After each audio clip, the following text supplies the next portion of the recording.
Minha sogra anunciou para todo mundo. Na festa de aniversário dela que minha esposa era a decepção da família. E ainda acrescentou que ela se casou com alguém de classe baixa e que nunca teve bom gosto para homens melhores. Fiquei realmente humilhado. Da próxima vez que aparecemos em uma festa de família, todos ficaram pálidos. Eu nunca gostei de grandes festas. Muita gente olhando, muito barulho e pouco espaço para respirar. Mas Clara insistiu que fossemos à festa de aniversário da mãe dela. É só uma noite, disse ela, a voz suave, mas suplicante. Ela passou dias escolhendo o presente. Perfeito, um lenço que eu mesmo desenhei, tecido com fios prateados e azuis, algo simples, mas elegante. Eu não era de ostentar, e ela também não. Esse era nosso jeito. Então cedi, vesti uma camisa limpa e nos levei até a casa enorme de Eleonora, do tipo que grita dinheiro e julgamento na mesma medida. A festa já estava a todo vapor quando chegamos. Parentes que eu mal conhecia circulavam por ali, tomando vinho e trocando conversa fiada. Eleonora reinava perto da lareira, a voz cortando burburinho, como uma lâmina. Ela era alta, toda ângulos agudos, com um sorriso que nunca chegava aos olhos. O pai da Clara, Ricardo, pairava por perto, mais calado, as mãos enfiadas nos bolsos como se estivesse esperando permissão para existir. Fiz um aceno com a cabeça e ele me devolveu um sorriso fraco, foi o máximo de calor em que recebi. Entregamos o lenço, embrulhado em um papel simples.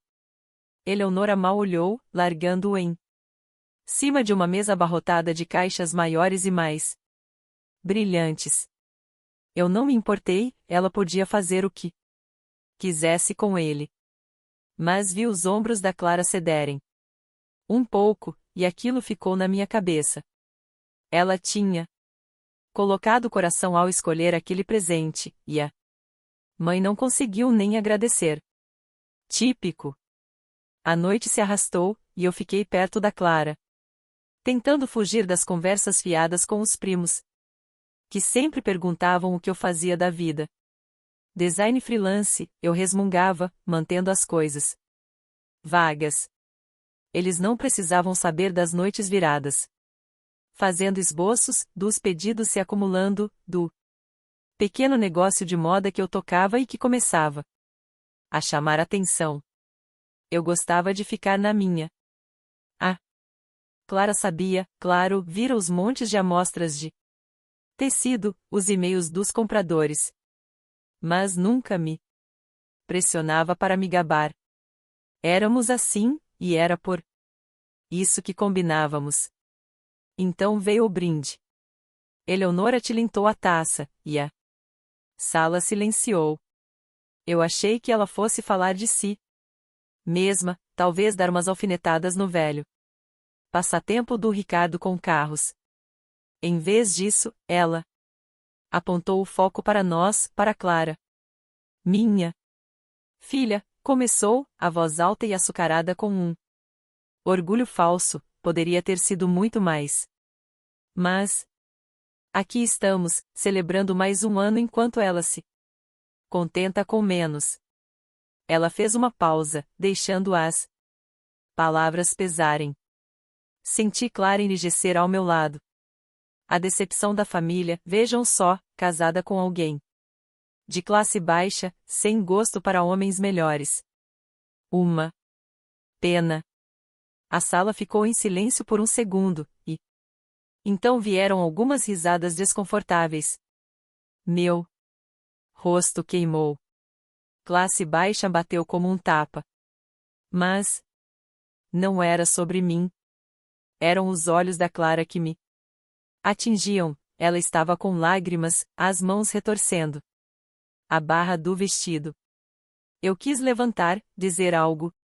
Qualquer coisa, contar a verdade sobre meu negócio. Sobre o contrato que eu tinha acabado de fechar com uma rede de boutiques, sobre as encomendas que não paravam de chegar.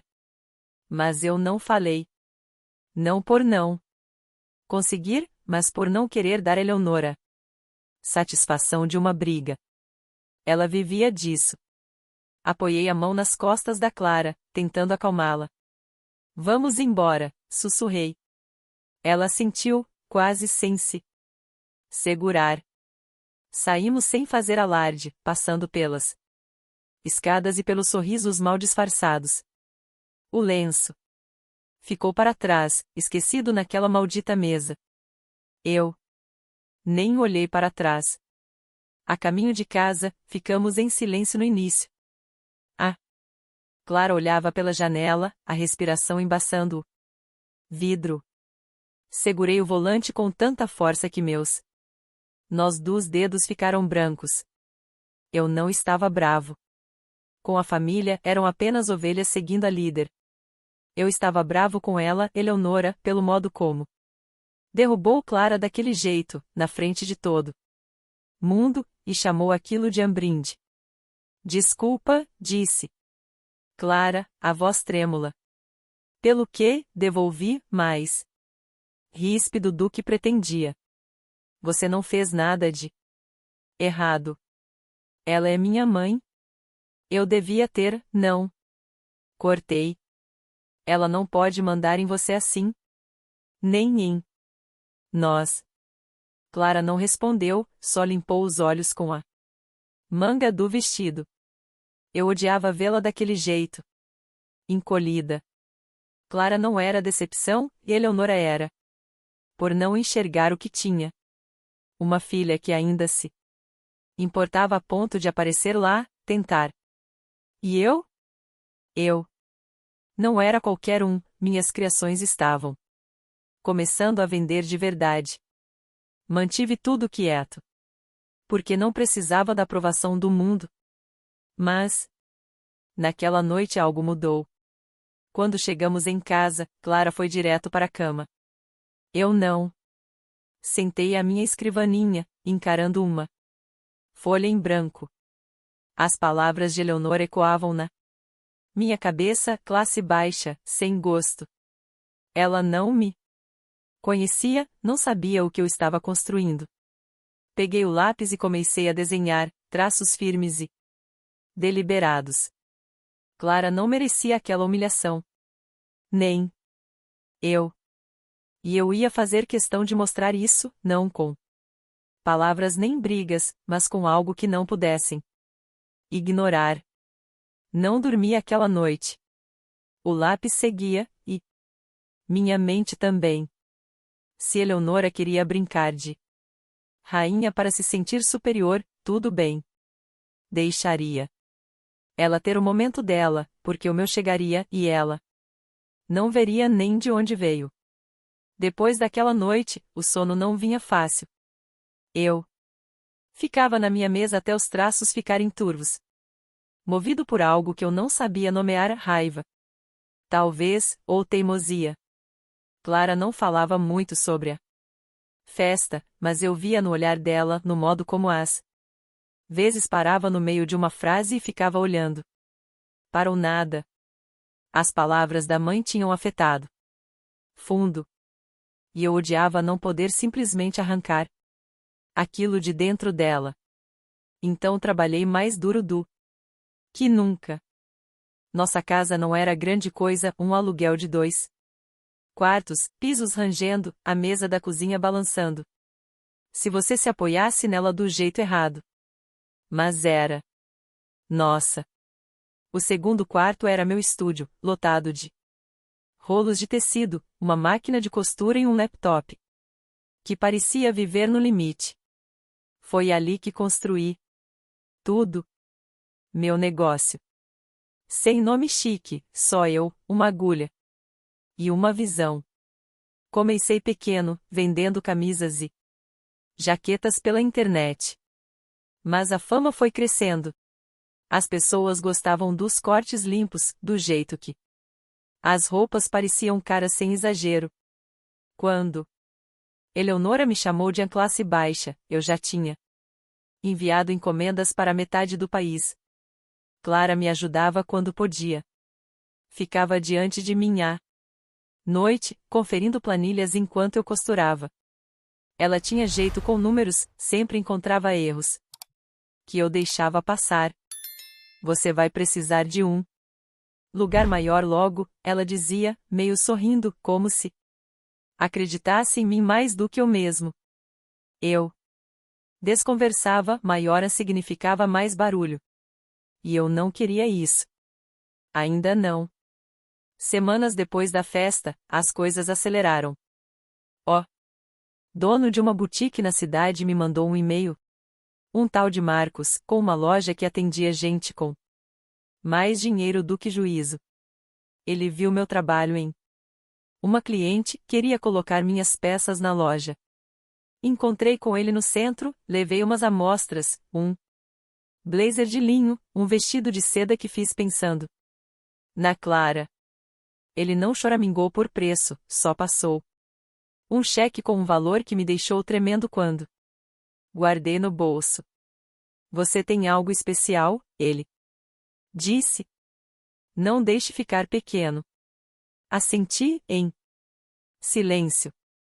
Pequenino era meu escudo. Em casa, não contei para Clara de imediato. Ela ainda estava abalada com o que a mãe dissera, e eu não. Queria que ela pensasse que eu estava buscando vingança ou algo assim. Mas uma noite, não consegui segurar. Ela estava lavando a louça, as mangas puxadas, quando mostrei o cheque. Seus olhos arregalaram.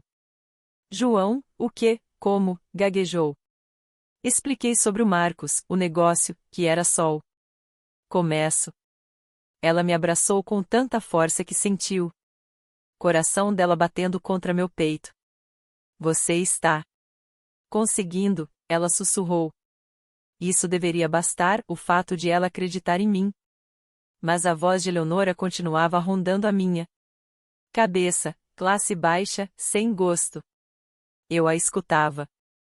Quando desenhava, quando fechava pedidos. Não era só sobre dinheiro, eu nunca liguei muito para isso. Era o jeito como ela destruiu Clara diante de todo mundo, como se a filha fosse um erro que ela podia apagar. Clara não falava sobre o assunto, mas eu percebia quando ela olhava antigas fotos, o rosto da mãe sorrindo como um fantasma. Uma vez, ela me contou que Eleonora levava para concursos de beleza quando era pequena, vestia como uma boneca, depois criticava quando ela não ganhava. Eu nunca fui suficiente. Sussurrou, tão baixo que quase não ouvi. Aquilo me marcou mais que a festa. Então trabalhei mais. As encomendas se empilhavam. Vestidos, casacos, até um terno sob medida para um advogado que me deu gorjeta em dobro. Contratei um cara, Tomás, para cuidar das entregas, e pude-me concentrar mais em desenhar. O estúdio virou uma zona, tecido espalhado pelo chão, a máquina ligada o tempo todo. Clara começou a chamar de império. Na brincadeira, mas eu gostava. Um império oculto. Meu e dela, construído sem pedir permissão a ninguém. Certa noite, fiquei acordado até tarde terminando uma peça, um vestido longo, verde esmeralda, feito para fluir como água. Imaginei a Clara dentro dele desde a primeira costura. Quando terminei, acordei-a e pedi que experimentasse. Ela ficou ali, descalça, naquele nosso quartinho apertado, o tecido envolvendo suas curvas como se tivesse sido feito para ela, porque foi. E, pela primeira vez em semanas, o sorriso dela chegou aos olhos. Não falei em voz alta, mas pensei. Você é linda, e ninguém tira isso de você. Aquele vestido era minha promessa para ela e para mim. Eleonora podia ficar com seu reinado ou em suas picuinhas. Eu não ia discutir, ia construir algo Melhor. O negócio com Marcos foi só o começo. Mais lojas se aproximaram, gente cujo nome eu só conhecia de revistas. O laptop não parava de apitar com novos e-mails. Aconteceria, fosse eu gritando ou não. Mas eu não contei para ninguém mais, nem para Ricardo. Nem para os primos que riram na festa. Deixei que acreditassem no que quisessem. Aprendi cedo que as pessoas só veem o que você mostra, e eu não estava pronto para exibir nada ainda. Clara sabia, e isso bastava.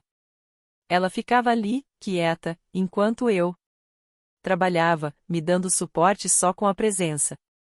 A gente não precisava dos aplausos deles. Tínhamos algo melhor. Naquela noite, depois que Clara voltou para a cama, peguei o lápis de novo e recomecei a esboçar. Não só roupas, mas planos maiores, algo que fizesse eles engolirem as próprias palavras. Eleonor achou que tinha vencido quando nos humilhou, mas não imaginava o que vinha por aí. Nem eu tinha plena certeza, mas sentia no ar, afiado como a lâmina de uma faca. Meses depois da festa, perdi a conta de quantas vezes virei a madrugada no estúdio. O negócio não estava só crescendo, estava explodindo. A boutique do Marcos não conseguia manter minhas roupas em estoque, e outros compradores começaram a cercar, fazendo ofertas que me fariam rir um ano antes. Troquei o estúdio de casa por um pequeno galpão no centro. Tomás virou funcionário em tempo integral, e contratei uma costureira, Helena, para dar conta do volume. Clara ainda fazia as contas, mais afiada do que nunca. Éramos uma equipe, silenciosa, mas implacável. Eu não esfregava isso na cara de ninguém, sem post em rede social, sem anúncios grandiosos. A família não precisava saber. Ainda não. Mas o jantar do Ricardo se aproximava, algo discreto, para comemorar uma promoção ou algum marco que a Eleonora provavelmente transformará no próprio show. Clara falou por alto uma noite, enquanto somava umas notas. Papai está falando de Ferraris de novo. Ela deu um sorriso pequeno, lembrando de como Ricardo ficava animado sempre que mencionava carros, antes de Eleonora cortá-lo.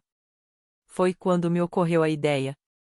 Eu tinha algum dinheiro guardado por causa de um contrato recente, uma grande loja do outro lado do país encomendara 50 peças de uma só vez, o que dava uma bela quantia. Não contei para Clara de imediato. Só peguei o carro e dirigi por uma hora até uma concessionária. Entrei e apontei para a Ferrari 488. Pista, vermelha, reluzente, uma máquina que parecia roncar mesmo parada. O vendedor me olhou com uma sobrancelha erguida quando não pisquei diante do preço. Tem certeza? Ele perguntou. Fiz o cheque. Assinei os papéis e dirigi de volta com o carro coberto por uma lona. Clara só viu na véspera do jantar. João, o que é isso? Ela questionou, no nosso quintal, de olhos arregalados, enquanto eu tirava a capa. A Ferrari brilhou sob a luz do poste, toda curvas e potência. Eu sorri. É para o seu pai, e para nós. Ela não discutiu, só passou a mão pelo capô e depois me abraçou, como se entendesse o que aquilo significava. Não só um carro, mas um movimento calculado. No dia do jantar, passei horas me arrumando. Eu tinha terminado um terno para mim, cinza escuro, bem ajustado, sem detalhes chamativos, mas afiado como uma navalha. Para Clara, peguei o vestido esmeralda, aquele de semanas atrás. Ela hesitou, alisando o tecido no espelho. Não está exagerado? Perguntou. Não, eu disse. Está perfeito. Ela me olhou e assentiu. A gente não ia mais se esconder. Saímos de propósito mais tarde, dirigindo a Ferrari. Com o ronco suave do motor. Clara estava do meu lado. O vestido refletindo a luz do painel. Eles vão ficar loucos, ela disse, meio rindo, meio nervosa. Não respondi, só pisei um pouco mais no acelerador. Deixa eles. Quando paramos na frente da casa, a festa já estava pululando. Alguns parentes estavam no jardim, bebendo e conversando. Dei uma acelerada, alta o suficiente para chamar atenção, depois desliguei. O silêncio foi impactante. Clara saiu primeiro, o vestido fluindo, e eu em seguida, de terno, sem demonstrar emoção. Todo mundo olhou para nós e para o carro. Ricardo foi o primeiro a aparecer. Gravata folgada. Cerveja na mão. Ele travou quando viu a Ferrari, como se ela fosse sumir a qualquer momento. João, ele disse, a voz embargada. Joguei as chaves para ele. É sua. Sempre quis uma, né?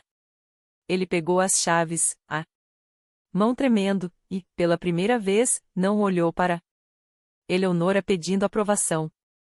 Ele só sorriu, um sorriso grande, verdadeiro, passando a mão pelo capô. Os primos se juntaram, tirando fotos. Onde conseguiu? Isso, um perguntou, desconfiado. Eu dei de ombros. Trabalho. Eles não insistiram. O carro falava por si. Clara ficou ao meu lado, o braço encostando no meu, e eu senti que ela relaxou um pouco. Ela estava deslumbrante, e eles viram isso. Eleonora apareceu por último, saindo na varanda com uma taça de vinho na mão e os lábios franzidos. Eu esperava por esse momento ver a reação dela. Os olhos dela iam da Ferrari para Clara, depois para mim, e juro que parecia que ela tinha ficado sem sangue no rosto. Ficou parada, segurando a taça como se fosse a salvação dela, a rainha destronada por um carro e um casal que ela tinha desprezado. O jantar foi um borrão. Ricardo ficava saindo de fininho para olhar a Ferrari, sussurrando obrigado. Toda vez que passava por mim, a família toda fazia perguntas, me olhava de lado. Eu não explicava nada. Nem precisava. Clara estava de cabeça erguida. Respondeu às conversinhas com uma calma que eu não via fazia tempo. Eleonora tentou retomar o controle da noite, falando alto sobre alguma viagem que planejara, mas ninguém estava prestando atenção. No meio disso, ela se voltou para mim com veneno na voz. Que gentil você finalmente aparecer, João. Eu sorri devagar. Não perderia por nada. Ela não teve resposta. Fomos embora mais cedo. Clara apertou minha mão. Enquanto voltávamos para o carro, agora o carro do Ricardo. Lá de dentro, a família espiava pelas janelas, sombras no vidro. Eu não liguei. Eles tinham nos visto. Não há classe baixa e a decepção, mas nós, de pé, firmes. O rosto pálido da Eleonora permaneceu na minha mente, porém. Ela não esperava por aquilo. Dirigindo de volta, Clara riu. Um riso suave, genuíno. Você precisava ver a cara dela. Parecia que engoliu um limão. Eu ri também, sentindo a tensão se dissipar dos meus ombros. Não. Estava acabado, mas naquela noite nós rachamos a armadura dela. E eu ainda não tinha terminado. Na manhã seguinte ao jantar, acordei com o sol entrando pelas frestas da cortina. Clara já estava de pé, cantarolando na cozinha, um som que eu não ouvia. Havia tempos. Aquele truque da Ferrari tinha mudado. Alguma coisa, os ombros dela não estavam mais curvados e o passo era mais leve. Eu tinha ficado acordado até tarde desenhando, ainda cheio de adrenalina por causa das reações da família e do silêncio atônito da Eleonora. Sentia-me bem. Muito bem. Mas sabia que não era o fim, gente como ela não desiste tão fácil. Eu estava certo. Por volta das 10 da manhã, o telefone tocou. Clara atendeu, ficou séria e fez sinal. Pra mim, é a mamãe. Assenti e fiquei encostado no balcão, de braços cruzados. Ela ativou o viva voz, e a voz de Eleonora encheu a cozinha, estridente e com um tom de desespero contido. Clara, preciso falar com vocês dois. Agora. Sem um oi, sem rodeios. Parecia exigir atenção como sempre. O que aconteceu? Perguntou Clara, com cautela. Aconteceu que vocês dois apareceram ontem com aquele carro ridículo.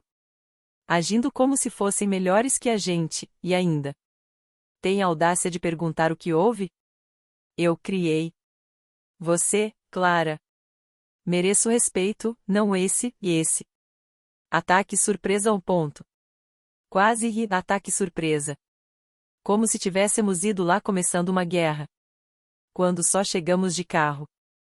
Clara ia responder, mas Eleonora não deixou. Vocês estão escondendo dinheiro, não é? Exibindo agora pra me fazer passar vergonha. Minha própria filha me negligenciando, depois de tudo que fiz por você. Não. Acredito que seja tão egoísta. Egoísta. A palavra ecoou, absurda. Eu vi a culpa piscando no rosto da Clara. Eleonora sempre soube como manipular. Cheguei mais perto e falei baixo, passa pra mim. Clara me estendeu o telefone, sem tirar do viva voz. Eleonora, comecei, tentando manter a voz calma. Você não vai bancar a vítima aqui. Ela começou a falar algo, indignada, mas eu continuei, não. Você não vai falar por cima de mim hoje. Quer saber por que a gente não te contou sobre o dinheiro? Porque é nosso, não seu para julgar ou se apropriar. Você deixou bem claro, naquela festa, quando chamou Clara de decepção, me chamou de classe baixa. Humilhou a gente. Na frente de todo mundo. Agora tá brava porque a gente não se ajoelhou? Silêncio do outro lado e eu ouvi a respiração dela, rápida e rasa. Você arrancou a autoestima da Clara quando ela não tinha nada pra mostrar, riu da gente. E agora? Acha que merece algo porque estamos indo bem? Você deu pra gente vergonha e humilhação, nada mais. Então aguenta as consequências das suas próprias palavras. Não. Somos mais seu saco de pancada. Clara me olhava de boca aberta, a mão cobrindo os lábios, mas não desviou o olhar. Finalmente, Eleonora recuperou a voz, ainda estridente. Eu nunca, e eu só estava sendo honesta. Vocês não podem me punir por isso. Eu também já sofri, sabia? Eu mereço. Você merece o que dá pros outros, cortei, seco. E tudo que nos deu foi vergonha. Chega. Ela tentou falar algo sobre família e lealdade, mas eu desliguei. O clique ecoou na cozinha, terminando a conversa. Clara soltou o ar e afundou numa cadeira. Fiquei de pé, observando-a. Ela não chorou, nem gritou, só parecia processar tudo. Você não precisava ter feito isso, ela disse, a voz baixa. Precisava. Sim, respondi. Ela não manda mais em nós. Clara Assentiu, devagar, como se testasse a ideia. Nunca ouvi ela tão descontrolada, comentou, com um leve sorriso. Ela sempre foi a que tinha o controle. Não hoje, falei. Eleonora passou anos puxando cordinhas, de Clara, de Ricardo, de quem deixasse. Mas na noite da Ferrari, rompemos uma. E com aquela ligação, rompemos outra. Provavelmente ela ia tentar de novo, mas não ia funcionar mais. Não depois daquilo. Peguei 2 xícaras de café e entreguei uma pra Clara. Ela pegou, seus dedos roçando os meus. Você tá bem? Perguntei. Ela demorou um pouco pra responder, tomou um gole e olhou pra mim. Tô. Acho que tô. Era tudo que eu precisava ouvir. O resto da manhã foi calmo. Ela folheou uma revista enquanto eu esboçava, e o telefone não tocou mais.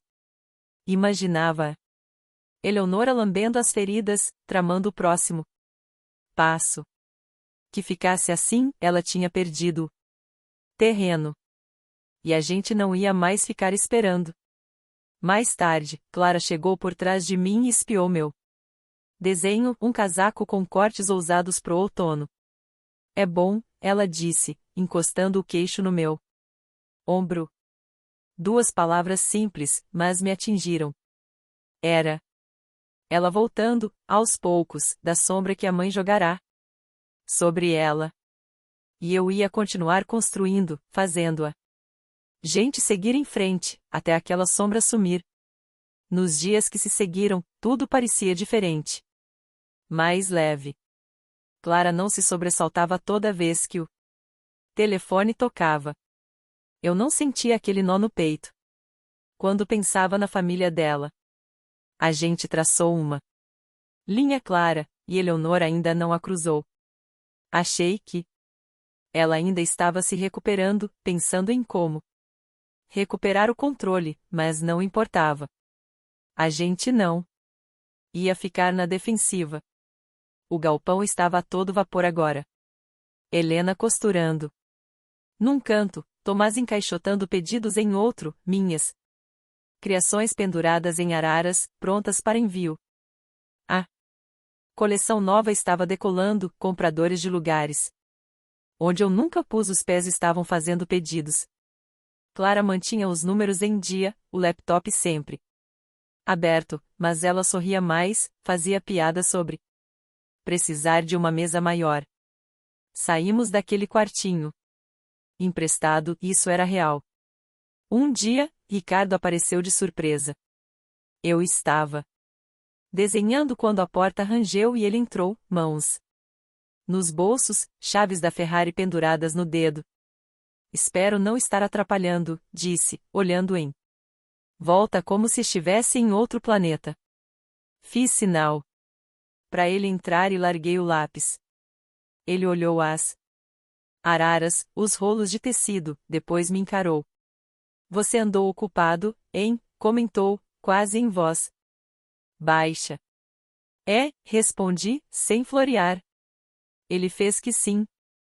Com a cabeça, como se não precisasse de mais nada. Então ergueu as chaves da Ferrari. Ainda não. Acredito nisso. Nunca pensei que fosse ter uma. Ele parou, pigarreou. Valeu, João, de verdade. Fico feliz que esteja curtindo, eu disse. Ele suspirou, parecendo cansado. Ela não está feliz. Sabe, a Eleonora fica falando que vocês a pegaram de surpresa. Eu queria ter defendido a Clara antes, lá no aniversário. Ele meio que se enrolou nas palavras. Ricardo nunca foi de briga, mas parecia finalmente entender as coisas, tarde ou não. Você veio, pelo menos. Respondi. É alguma coisa. Ele concordou e foi embora, prometendo voltar. Fiquei vendo ele sair com a Ferrari, o motor roncando ao longe. Não era. Perdão, exatamente, mas uma porta meio aberta. Clara chegou em casa mais tarde, o cabelo preso, com sacola de comida. O papai me mandou mensagem, disse. Que passou aí? Você contou tudo? Perguntou. Contei do papo, das chaves, do agradecimento meio torto. Ele está tentando, acho, disse ela, sem amargura. Parecia apenas conformada. Antes tarde do que nunca. Naquela noite, ela sugeriu uma viagem. Vamos com o nosso carro velho mesmo, só nós dois. Sem telefone, sem família. Achei a ideia perfeita. A gente ia cair na estrada, deixando esse barulho todo para trás. Fim de semana que vem, concordei. Escolhe um lugar. Ela sorriu, já planejando. Na manhã seguinte, comecei um novo desenho, um casaco de outono, mais ousado, mas ainda simples. Clara entrou na sala de pijama e se inclinou sobre meu ombro. Ficou bacana. Você tá embalado, ela disse. Dei um sorriso de canto. Tenho uma boa musa. Ela riu e me deu um tapinha, e me veio a consciência de quanta coisa mudará. Não só o negócio, mas nós dois. Ela não encolhia mais. Eu não engolia mais sapos. E o fim de semana chegou. Voando. A gente arrumou as malas, bem leves, umas mudinhas de roupa e uns lanches, e saímos com o nosso sedã velho, que chacoalhava na saída da garagem. Mas era nosso, pago, sem rótulos de status. Clara tinha o lenço do aniversário no colo, aquele que ficou na casa da mãe e que algum primo enviará pelo correio. Eu nem lembrava mais dele. Por que pegou isso? Perguntei. Ela não respondeu, só abriu a janela quando pegamos a estrada. O vento entrou com força e, num gesto, ela soltou o lenço pela janela. Os fios prateados brilharam no sol e depois desapareceram em segundos. Olhei para ela, tem certeza? Ela assentiu, firme. Não preciso mais disso. Dirigimos por horas, falando de bobagens, como que o Tomás comia no almoço ou como a Helena sempre perdia as tesouras. A estrada se estendia, vazia, e eu senti isso, liberdade, sem Eleonora, sem expectativas. Clara ligou o rádio, tocou uma música velha que eu nem conhecia e cantou desafinada até eu rir. Foi o melhor som que ouvi em meses.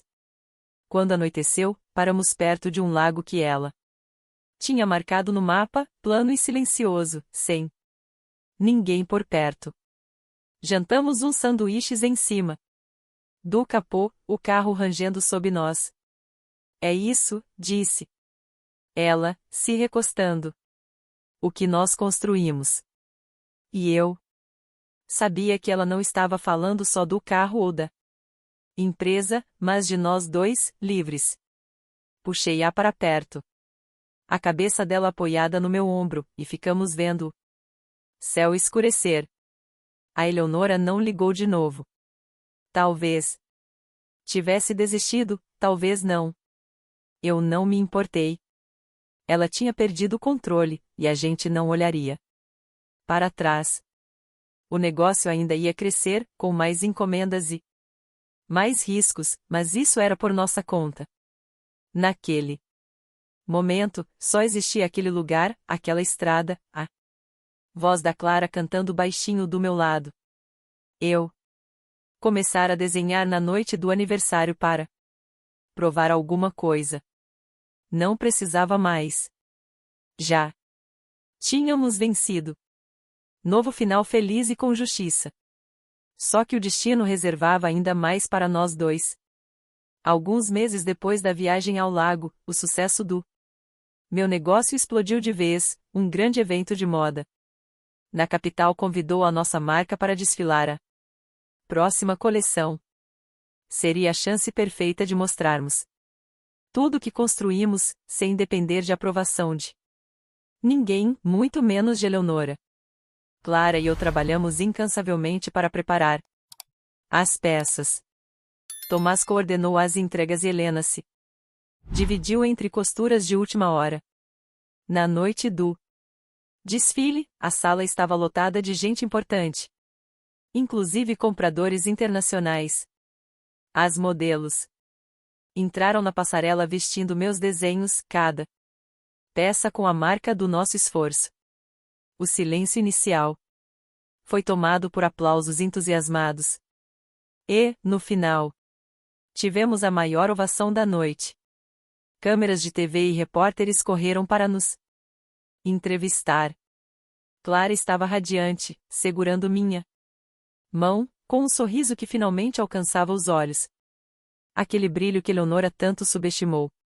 Foi nesse momento que, de repente, vimos Ricardo surgir ao nosso lado, com os olhos cheios de orgulho e um envelope na mão. Filha, João, preciso mostrar uma coisa, disse ele, sorrindo. Abriu o envelope para revelar uma fotografia da nossa primeira grande encomenda, assinada pelos compradores.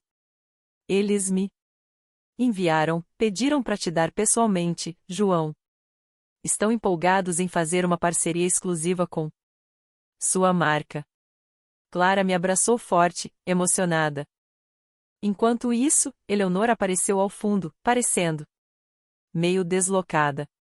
Ao contrário do que eu esperava, ela não atacou, não gritou. Ficou só observando enquanto meu time se reunia, comemorando. Em vez de tentar roubar o momento, ela caminhou devagar até nós, segurou o braço do Ricardo e pigarreou. Eu, não. Achei que fosse acabar assim. Ela olhou para Clara. A voz indecisa. Você estava linda no desfile. E suas peças são boas, João. Muito boas. Não era o pedido de desculpas perfeito, mas, pela primeira vez, ela parecia sincera. Clara olhou para mim, surpresa, e depois retribuiu o olhar da mãe. Não houve um abraço caloroso ou lágrimas dramáticas, mas um leve assentir de cabeça. Como quem diz, eu sei que você está tentando. Era suficiente. Cada um tem o seu caminho, e o dela ainda era longo para admitir o que fez. Mas a gente não precisava mais da aprovação dela, e, de certo modo, ela sabia disso agora. Depois do desfile, organizamos um coquetel para comemorar. Ricardo falava animado sobre carros a quem quisesse ouvir. Eleonora se manteve um pouco de lado. Mas não fez nenhuma cena, talvez estivesse finalmente entendendo que suas palavras já não nos feriam. E, em um instante inesperado, vi a mãe de Clara inclinando-se para minha esposa e dizendo em voz baixa, sinto muito, pelo que falei. Clara piscou, surpresa, mas não hesitou. Aceitou o gesto, sem promessas de voltar a ser o que nunca foi. Mas com o alívio de quem sabe que, agora, estava livre de verdade. E assim terminamos a noite, rindo, brindando, de cabeça erguida, com o futuro aberto diante de nós. Conseguimos justiça pelo que sofremos, não porque Eleonora mudou por completo, mas porque já não podíamos mais ser atingidos pelo veneno dela. Ó sucesso do nosso trabalho e a força do nosso amor serviram de escudo e, mesmo que a reconciliação completa ainda fosse um caminho em construção, a certeza de que Clara não era mais refém das críticas da mãe era o maior prêmio de todos. No fim das contas, ganhamos não só aplausos e contratos, mas a liberdade de sermos quem queríamos, juntos, fortes, e com a felicidade que sempre merecemos. E essa foi a maior vitória. Transformar a dor em impulso para voarmos cada vez mais alto, deixando para trás a velha sombra que Tanto nos perseguiu. Gostou da história de hoje? Então ajude o canal apenas compartilhando esta história com 2 amigos, pois isso nos ajudará demais. Comente a sua opinião, e se inscreva no canal, para receber nossas belas histórias. Ative também o sininho das notificações.